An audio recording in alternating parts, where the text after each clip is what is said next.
신약성경 319쪽에 있습니다. 빌립보서 2장 1절에서 4절까지의 말씀입니다.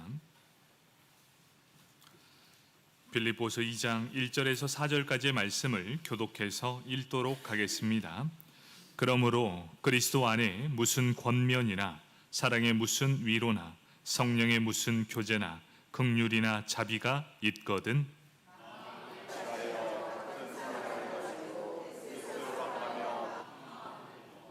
아무 일에든지 다툼이나 허영으로 하지 말고 오직 겸손한 마음으로 각각 자기보다 남을 낮게 여기고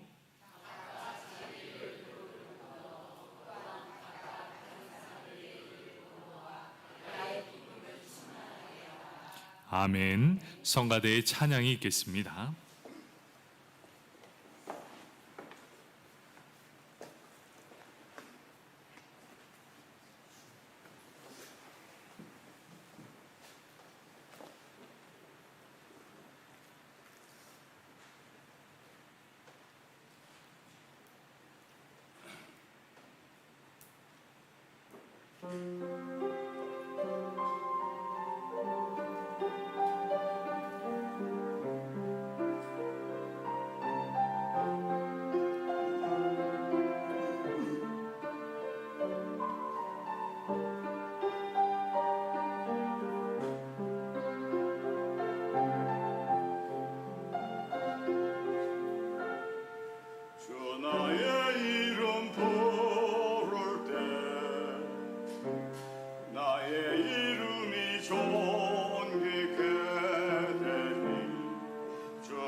아멘. 우리의 찬양을 받으실 하나님께 박수로 영광 올려드리겠습니다.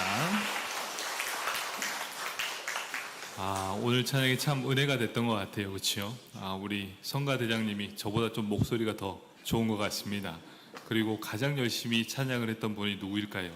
성가 지휘하시는 우리 박미희 권사님이 참 열심히 해주신 것 같습니다.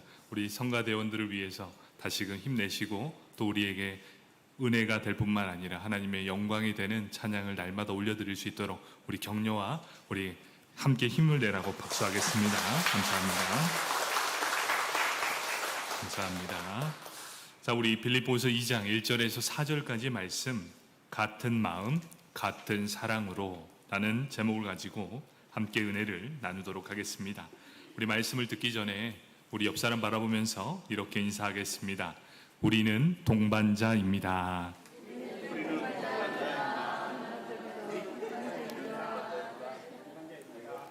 우리는 동반자입니다. 여러분, 동반자의 뜻을 알고 있습니까? 이 동반자는 같은 뜻을 가지고 함께하는 사람, 그 사람이 바로 동반자입니다. 삶을 공유하고 함께 성장해 나가는 사람, 그 사람이 바로 동반자입니다. 그런 의미에서 우리는 동반자입니다.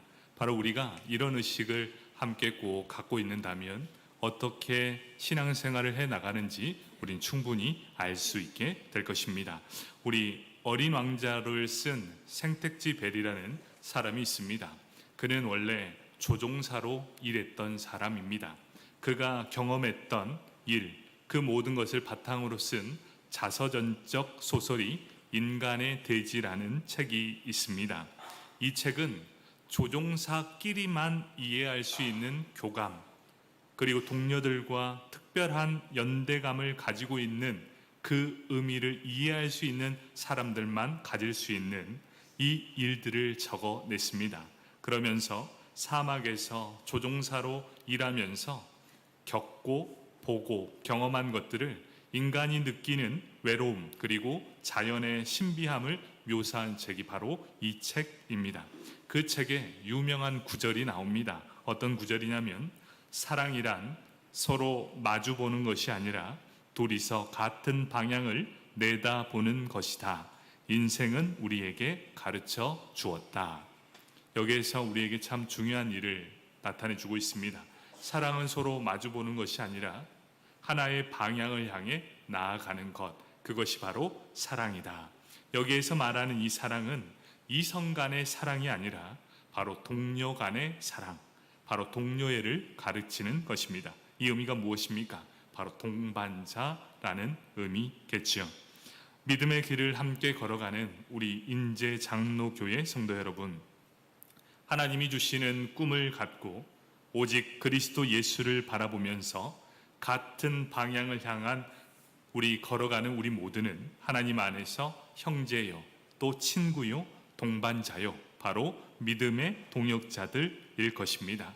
같은 마음을 가지고 같은 사랑을 가지고 험난한 인생길 함께 걸어가시길 축복합니다. 아멘. 이 바울은 빌립보 교회 성도들을 향해 1장 마지막 부분에서 이렇게 말씀하고 있습니다.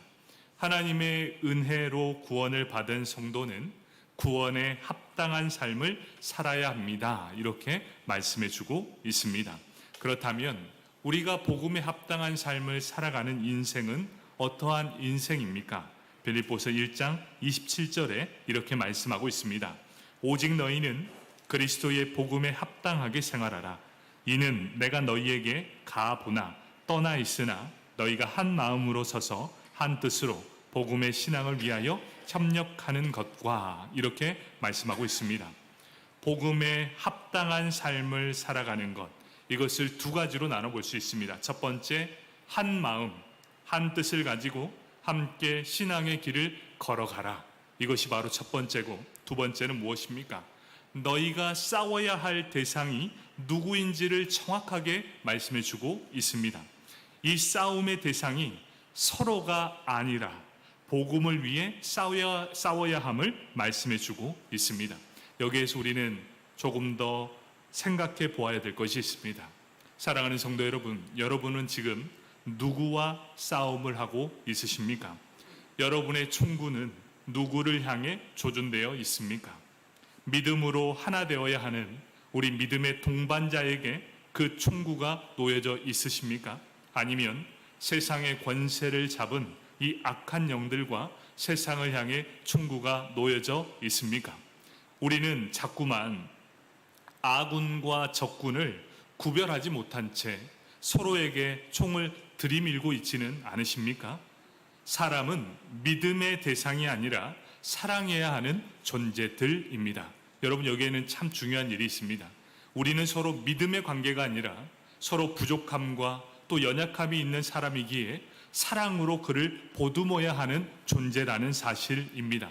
그렇기에 우리의 총은 바로 옆 사람을 향해 있는 것이 아니라 세상을 향해, 또 이 권중의 권세를 잡은 사탄을 향해 이 총구가 놓여져야 한다는 것입니다. 그렇기에 사랑은 내 곁에 있는 사람을 향해, 성도를 향해 내 총뿌리를 걷어들이고 세상을 향해 그 총뿌리를 겨누는 것, 바로 그것이 복음에 합당한 삶이다, 이렇게 말씀하고 있다는 것이지요. 그렇기 위해서는 복음에 합당한 삶을 살아야 합니다. 그런데 그냥 살아야 된다라고 말하지 않습니다. 그러면 이 믿음의 선한 싸움을 싸우기 위해 우리가 준비해야 되는 것들이 있습니다. 어떤 준비입니까? 선한 싸움을 싸우려면 전략이 필요하고 실전적 연습이 필요합니다. 성경은 이렇게 이야기합니다. 어떤 전략이 필요합니까? 그 전략은 이렇다. 바로 같은 마음, 같은 뜻, 같은 사랑이다, 이렇게 말씀해 주고 있습니다. 2장 2절 말씀입니다. 마음을 같이하여 같은 사랑을 가지고 뜻을 합하여 한 마음을 품어, 이렇게 말씀하고 있습니다. 이 의미가 어떤 의미입니까? 딱 한 단어로 이야기하자면 하나됨을 의미하고 있습니다. 빌립보 성도들의 하나됨을 이야기하고 있어요. 바울은 지금 감옥에 갇혀 있습니다. 그런 상황 속에서 이제 들리는 소문이 있습니다. 같은 마음, 같은 사랑을 가지고 한 뜻으로 복음을 위해 살아가며 하나됨의 소식이 나에게 들려온다면 그것이 나에게 더 큰 기쁨이 될 것이다. 바로 내 기쁨은 바로 그것이다. 너희가 하나 되었고 한 사랑을 가지고 한 뜻을, 복음을 위해 살아가는 너희가 한 마음을 갖고 있다는 소식이 들린다면 나의 기쁨은 최고가 될 것이다, 이렇게 말씀하고 있습니다. 교회는 바로 이런 곳이어야 합니다. 무엇을 하든지 한 마음이 되어야 되고 한 사랑을 가지고 한 뜻으로 행하는 곳, 그곳이 바로 교회여야만 합니다. 무슨 권면이나 위로나 교제나 긍휼인 자비나 무슨 일을 하든지 마음을 같이하여 한 마음으로 해야 함을 말씀해 주고 있습니다. 바울은 빌립보 교회 안에서 다툼이 없기를, 또 분쟁이 사라지기를 간절히 원하고 있었습니다. 그러면 왜 바울은 이토록 빌립보 교회 성도들을 향해서 같은 생각을 가지십시오, 같은 사랑을 가지십시오, 같은 뜻을 가지고 한 마음이 되게 해주십시오, 그것이 나의 기쁨이 됩니다 라고 이렇게 강조하면서 이야기하고 있을까요? 그 이유가 있었습니다. 그 이유는 빌립보 교회 안에 분쟁이 있다는 소식을 들었기 때문입니다. 2명의 여자 성도들 사이에 문제가 발생하게 되었습니다. 유오디아와 순두계, 이 2명 사이에 분쟁이 발생하게 되었습니다. 이들은 선한 일을 하면서 인간적인 경쟁심 때문에 서로의 의견이 맞지 않아 충돌을 하게 된 것입니다. 일을 하다 보니 충돌이 일어날 수밖에 없습니다. 일을 하지 않으면 절대로 충돌이 일어나지 않습니다. 그런데 일을 하니 자꾸만 충돌이 일어나게 되는 것이지요. 그때 우리에게 필요한 게 무엇입니까? 여러분, 하나님의 일, 교회의 일을 하다 보면 충돌은 불가피하게 된다는 것이죠. 그럴 때 우리가 필요한 것이 있답니다. 그 필요한 것이 무엇인가? 첫 번째, 나는 이 일을 하는 이유와 목적이 무엇인가? 이것을 분명히 세워야 합니다. 나는 과연 이 일을 무엇 때문에 하고 무엇을 위해 하는가? 이것이 첫 번째. 두 번째, 어떤 것을 선택하였을 때 공동체와 하나님께 영광이 되는 것인가? 이것을 먼저 생각해야 한다는 것입니다. 그래서 바울은 무슨 일을 하든지 한 마음 한 뜻을 품으라 라고 권면하고 있는 것이지요. 그러면서 빌립보서 4장 2절에 이렇게 말씀하고 있습니다. 내가 유오디아를 권하고 순두개를 권하노니 주 안에서 같은 마음을 품으라. 이렇게 말씀하고 있습니다. 유오디아와 순두개. 사도행전을 보면 바울이 선교를 위해 빌립보에 도착했을 때의 일입니다. 기도하는 초소를 찾게 되었습니다. 그곳에서 기도하는 초소를 발견하게 되는데 그 집이 어떻게 되었느냐? 자색 옥감 장수였던 루디아라는 여자의 집에서 만나게 되는 것이지요. 그리고 루디아에게 바울이 복음을 증거하게 됩니다. 그리고 루디아는 바울의 전한 복음을 듣고 예수를 믿는 후에 그와 그의 집이 다 세례를 받게 되었습니다. 바로 그곳에서부터 시작이 되는 것이죠. 성경학자들은 이렇게 이야기합니다. 빌립보 교회의 시작점은 바로 여기 루디아의 집이 될 것이다. 경제적인 여유가 있었던 이 루디아의 집에서 시작된 빌립보 교회는 감옥에서 구원을 받아 간수가 생명을 얻게 되고 간수의 가정이 함께 세례를 받게 되었습니다. 그래서 자주 옥감 장수 루디아 집에서 그 가정과 또 감옥에서 구원을 받은 간수의 가정이 함께 교회를 이루어 첫 출발점이 되었을 것이다. 이렇게 말씀하고 있습니다. 자, 그렇다면 빌립보 교회는 루디아를 중심으로 이루어졌기 때문에 여기에는 분명히 여성 리더가 중심이 되는 교회가 되었을 것이다. 이렇게 말하고 있습니다. 이것이 추측인데요. 그런데 결국 확신에 들어가게 됩니다. 그런데 어떤 의미입니까? 루디아가 교회의 리더가 되었습니다. 그렇다면 여성 리더가 가장 중심축에 있을 때 그를 따르는 요디아와 순두개라는 여성이 바로 리더였다는 사실입니다. 지금으로 말하면 권사의 직분을 받는 사람, 우리 남자에게 말하면 장로의 직분까지도 생각할 수 있는 여성 리더, 바로 유오디오와 그리고 순두개라는 것이죠. 이 여성 리더, 이 두 사람들이 서로 권력을 붙잡고 있었습니다. 그리고 섬기는 이 두 사람이 어떠한 일로 다투고 또 싸우는 일이 발생하게 되었다는 것이죠. 이것은 두 사람의 문제만이 아니라 교회 전체에 분열과 내분이 일어나는 상황까지도 발생했음을 알고 있었습니다. 그래서 바울은 이 둘 사이의 문제를 1장 후반절 그리고 2장의 복음에 합당한 삶, 성도들 간에 서로 함께 한마음이 되도록 하는 것을 강조하다가 4장의 구체적인 이름을 거명하면서 두 사람 안에, 주 안에서 같은 마음을 품으라 이렇게 말씀하고 있었다는 것이지요. 얼마나 큰 싸움이었겠습니까? 모든 사람이 다 알만한 사람, 교회의 리더격들인 이 두 사람이 충돌을 일으켰다라는 그 소식을 이 바울이 들었습니다. 그리고 그것 때문에 이 두 사람의 문제가 아니라 교회 전체가 흔들리는 일이 일어나게 됐다는 것이지요. 자, 여기까지 놓고 본다면 교회를 흔들게 하고 교회를 무너뜨리게 한다면 결국 이것은 누가 기뻐하는 일이겠습니까? 바로 사탄이 기뻐하는 일이었다는 것이지요. 사탄은 우리 안에 자꾸만 분열의 마음을 심어 넣습니다. 그리고 그들을 통해서 교회를 흔들어 버린다는 것이지요. 예수 십자가의 복음은 하나님과 우리가 하나 되게 하는 복음이었습니다. 죄로 인해 원수되었던 관계를 화목하게 되는 하나됨의 복음. 그렇기에 복음에 합당한 삶의 구체적인 인생의 삶은 무엇입니까? 서로 하나됨의 축복, 바로 하나됨을 이루는 삶이 바로 복음에 합당한 삶이라는 것이죠. 우리 안에는 죄성이 있습니다. 그렇기 때문에 하나됨이 아니라 분열과 다툼, 난임과 싸움이 날마다 일어나게 된다는 것이죠. 그렇다면 하나됨을 이루기 위해서 우리에게 필요한 것이 무엇입니까? 바로 사랑이 필요하다라는 것이죠. 내 안에서 나오는 사랑이 아니라 하나님께 받은 그 사랑, 사랑의 근원이 되는 하나님으로부터 나오는 그 사랑, 이 사랑으로 살아갈 때만 우리는 하나됨을 이룰 수 있다라고 분명히 말씀하고 있습니다. 빌립보서 2장 1절은 이렇게 시작하고 있습니다. 그러므로 그리스도 안에서 무슨 권면이나 사랑의 무슨 위로나 성령의 무슨 교제나 긍휼이나 자비가 있거든 이렇게 말씀합니다.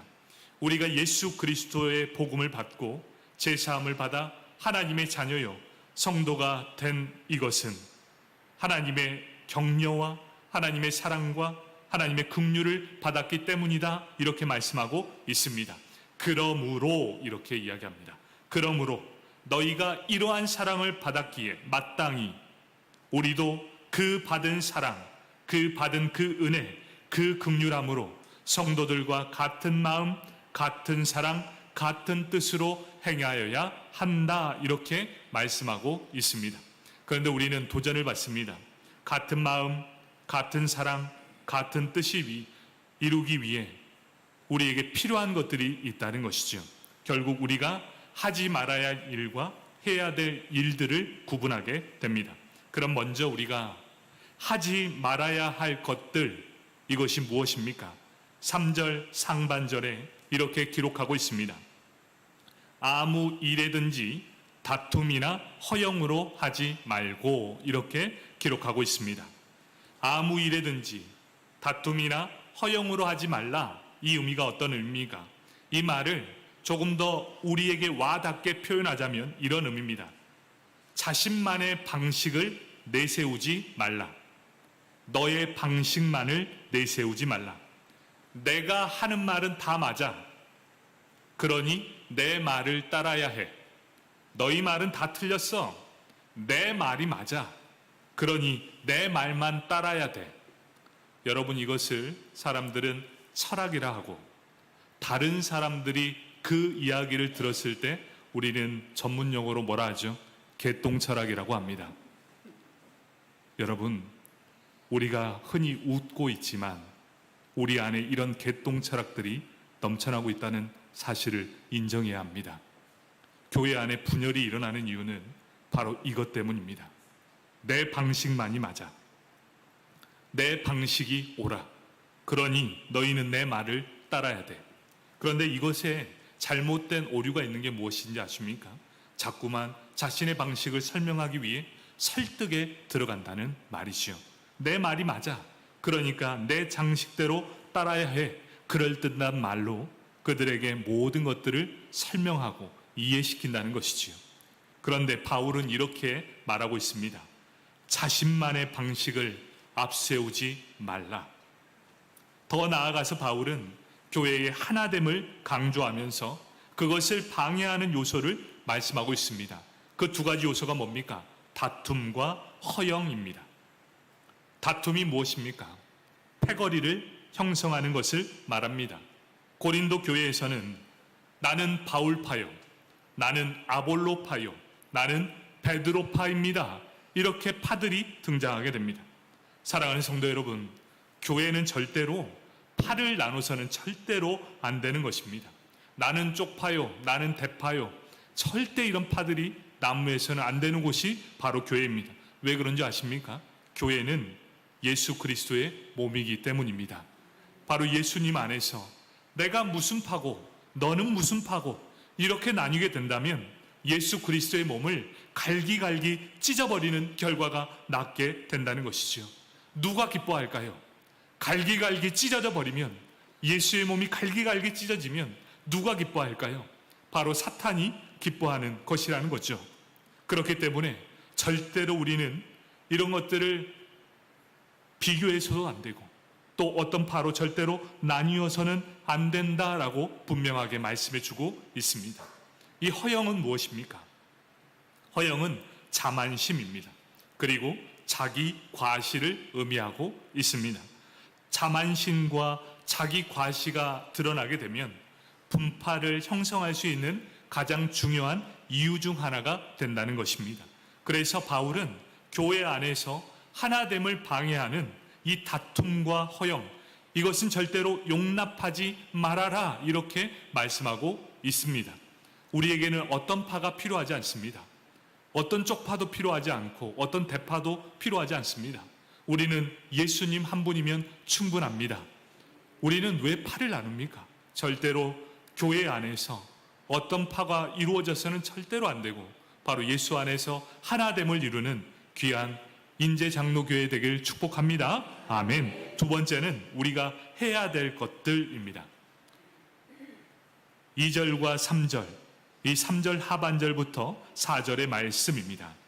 오직 겸손한 마음으로 각각 자기보다 남을 낮게 여기고 각각 자기 일을 돌봄 뿐더러 또한 각각 다른 사람의 일을 돌보아 나의 기쁨을 충만하게 하라.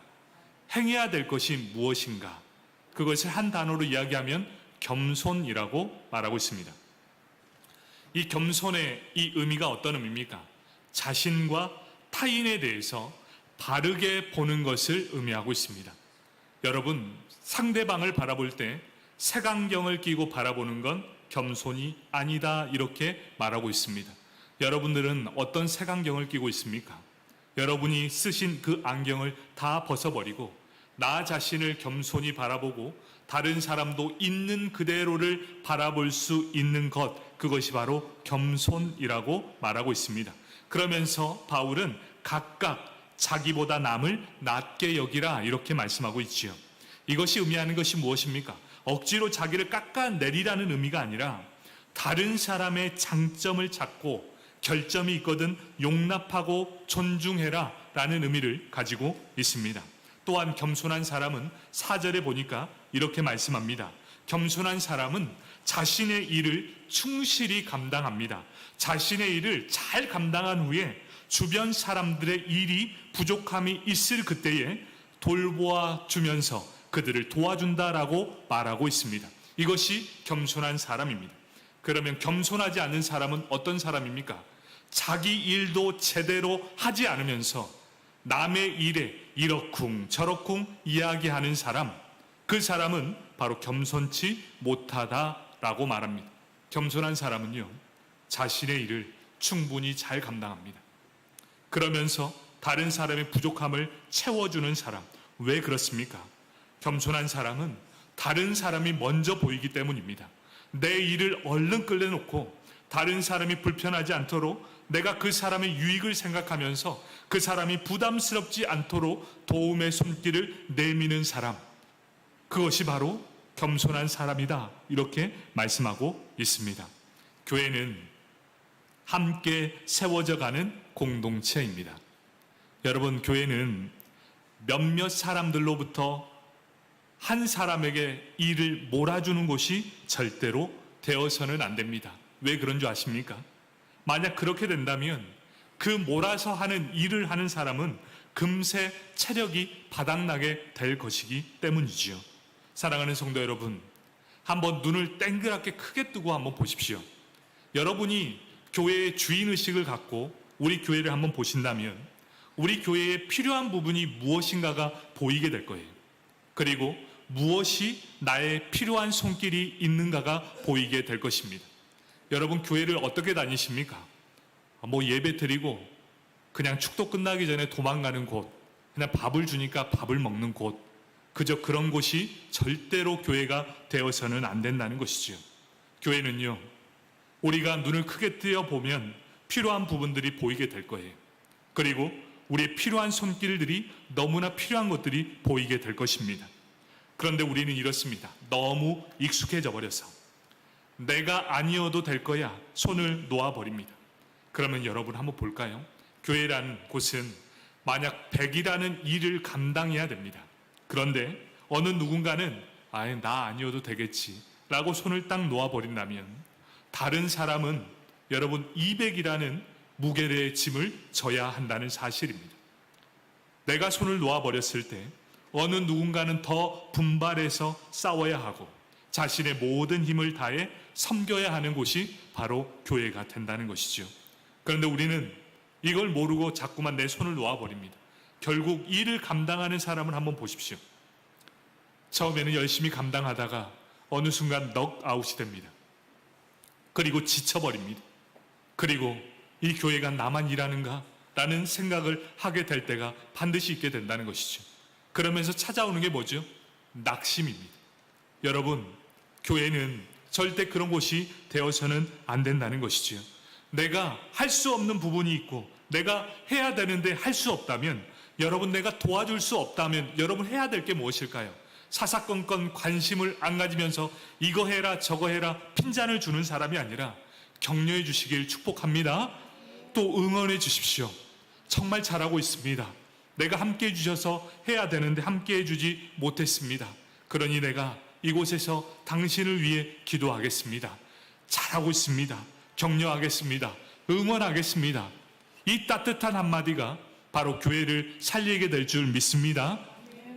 우리 인제장로교회 성도님들은 어떤 일을 진행할 때 딴지 걸지 말고 부정적인 말 하지 말고 함께 할 수 있으면 함께하고 고칠 부분이 있다면 협력해서 고치고 하나됨을 이루는 귀한 교회가 되길 축복합니다. 아멘.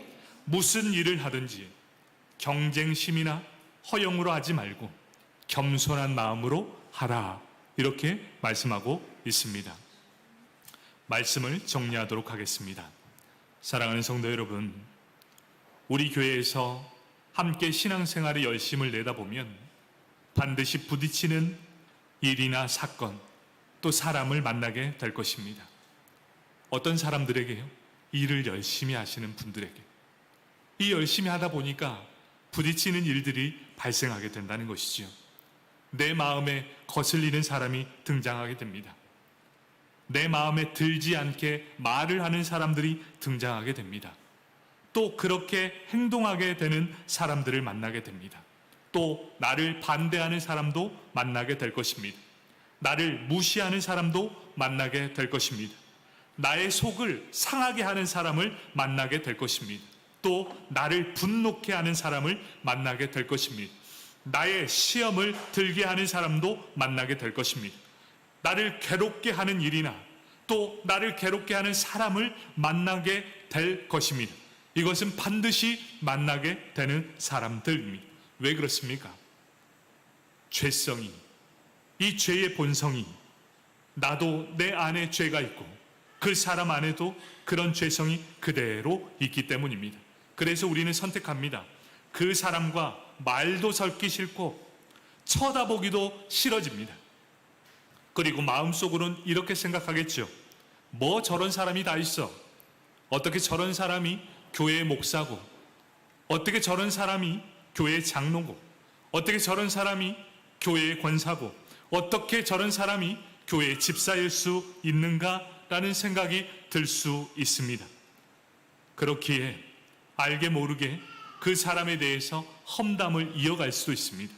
또 발목을 잡는 관계가 될 수도 있습니다. 그런데 오늘 본문은 이렇게 말씀합니다. 절대로 그렇게 하지 마십시오. 만약 그런 사람이 나에게 생길 때, 그 사람에 대한 그 마음이 들 때 경쟁심으로 하지 말 것, 그리고 그 사람을 이기겠다는 마음을 갖지 말고 그것 때문에 마음을 뺏기지 마십시오. 만약 그 마음을 뺏긴다면 사탄이 우리를 이 마음을 흔들어 놓는 것이지요. 그래서 만약 그런 상황이 발생되게 되었을 때 너희는 그 사람을 위해 기도하고 사랑해주고 격려하고 위로하라. 이렇게 말씀하고 있다는 것이지요. 이러한 모든 것이 이 마음이 모아진다면 여러분 어떻게 되겠습니까? 마음이 쪼개지고 분파를 만들게 되고 사랑을 파괴하는 사탄의 마음이고 사탄의 전략에 그대로 빠져드는 것이라는 것이죠. 이런 불편한 관계, 함께 있을 때 자꾸 불편한 마음이 듭니다. 그것이 어떤 것을 의미합니까? 교회의 하나됨을 무너뜨리려고 하는 것, 그 출발점이 바로 이것이라는 것이지요. 이것이 나와 그 사람의 두 사람의 문제가 아니라 그리스도의 몸을 해야 하는 일이라는 사실을 명심해야 합니다. 그래서 바울은 빌립보 성도들을 향해 한 마음 품으십시오. 유오디아와 순두계라는 이름을 등장시키면서까지 절대로 피해야 됩니다 라고 말씀해 주고 있습니다. 그러한 마음이 들 때 우리가 가져야 할 마음이 바로 겸손의 마음입니다. 그들에 대한 겸손한 마음으로 대하라 라는 것이지요. 겸손의 마음은 어떤 것입니까? 우리 마음 안에 하나님께서 나를 구원하시기 위해 부어주신 십자가의 사랑, 그 사랑은 바로 아가페의 사랑입니다. 그 사랑의 마음을 너희 마음 안에 세워라, 그리고 심어라, 이렇게 말씀하고 있습니다. 사랑받을 자격이 없는 나, 죄인인 나를 사랑해 주신 하나님의 무조건적인 사랑을 기억해야 한다. 바로 하나님의 그 은혜를 기억하길 바란다. 만약 이런 마음이 내 안에 있을 때 여러분 고백해야 됩니다. 어떤 고백입니까? 그래, 하나님께서도 나를 사랑해 주셨지. 나는 어떤 자격, 어떤 조건, 무엇을 잘해서가 아니었지. 내가 죄인 되었을 때에, 내가 하는 모든 일이 죄라는 것조차 모르고 있을 때 하나님은 나를 사랑해 주셨지. 그렇게 나도 저 사람을 사랑받을 자격이 있는 사람인가, 내 마음에 들게 하는가 아닌가 계산해보고 따져보고 사랑하는 것이 아니라 주님이 나를 사랑해 주신 그 사랑으로, 조건 없는 사랑으로 그 사람을 사랑하자. 언제부턴가 우리는 계산을 합니다. 이 사람에게 가까이 하면 도움이 되는가?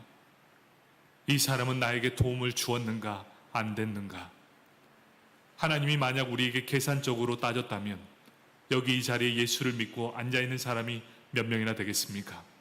하나님은 우리에게 아무 조건 없는 사랑으로 우리를 하나님의 자녀로 삼아 주었습니다. 이제 그 사랑을 흘려보내야 될 때입니다. 어떤 사람에게 색 안경 끼지 말고 조건 없는 사랑으로 그 사람을 끝까지 품어 주어라. 그것이 바로 복음에 합당한 삶을 살아가는 믿음의 사람이다. 이렇게 말씀하고 있습니다. 이렇게 한 마음이 되었을 때 복음에 합당한 삶을 살아가는 것, 그것이야말로 교회를 지키는 길이고 하나님이 기뻐하시는 교회가 될 것이다. 이렇게 말씀해 주고 있습니다. 우리가 서로 사랑할 때 하나님이 참으로 기뻐하십니다. 우리가 처음 인사했을 때 기억나십니까? 우리는 서로 동반자입니다. 우리는 동반자입니다. 이걸 기억하십시오. 내 곁에 있는 사람은 동반자입니다. 정말 동반자입니다. 옆 사람 바라보며 총 쏘지 말고 사랑으로 꼭 끌어안아 주십시오. 조건 없는 사랑으로.